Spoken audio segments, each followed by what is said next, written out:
দর্শক, ইস্তেমা ময়দানে আছেন সহকর্মী ফজলে রাব্বি। সরাসরি যুক্ত হচ্ছি তার সাথে। রাব্বি, ইস্তেমা ময়দানে মুসল্লিদের ঢল কেমন দেখছেন, বিস্তারিত জানাবেন।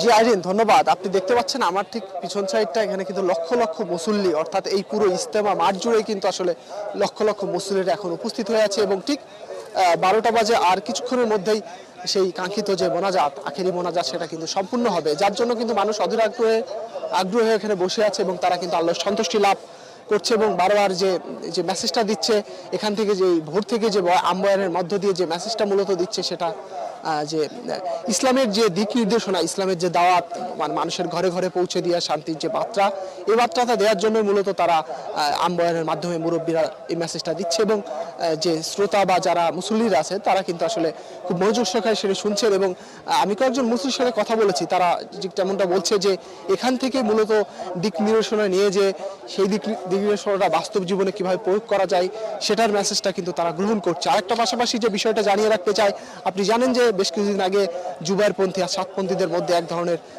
যে অনাকাঙ্ক্ষিত যে ঘটনা ঘটে গেছিল, তার জন্য কিন্তু তারা এই যে আপামর যে মুসল্লি, তারা কিন্তু চায় যে এই ধরনের সংঘাত, এই ধরনের বৈরিতা যেন না থাকে ইসলাম, তারা একত্র হয়ে ঐক্যবদ্ধ হয়ে তারা ইসলামকে সুসংগঠিত করতে চায় এবং এইভাবেই কিন্তু আসলে তারা একত্রে পথ চলতে চায়। তো এই বিষয়টাই মূলত তারা সবচেয়ে বেশি গ্রহণযোগ্যতা দিচ্ছে এবং সবচেয়ে বেশি গুরুত্বের সাথে দেখছে। তো এখন পর্যন্ত আমার কাছে বিশ্ব ইজতেমা থেকে মোটামুটি এই ছিল সর্বশেষ অবস্থা। আইরিন। রাব্বি, আপনাকে ধন্যবাদ।